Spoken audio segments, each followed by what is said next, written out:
ఇప్పుడు యువతరానికి మళ్ళీ అవి కూడా ఇడిపోతున్నాయి స్టీల్ సామాన్లు. ఒకరికొకళ్ళు అనుకూలంగా ఉంటేనే దాంపత్యం.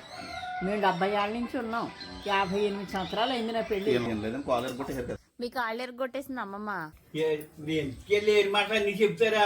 అది నేను దెబ్బలాడుకోవాలి ఇంకా మళ్ళీ నువ్వు వెళ్ళిపోయిన తర్వాత. కాళ్ళు ఎరగొట్టేసాను. 4 నెలలు తాణాలు చేయించిందని నేనే.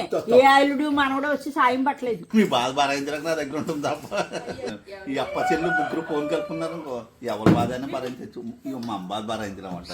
నా బాధ భరించలేనప్పుడు చుట్టాలందరూ నా దగ్గరికి ఎందుకు వస్తున్నారు అది తెలుసుకోండి. రానోళ్ళు అంటారా బాయ్ బాయ్. దీనిపై మీ అభిప్రాయం?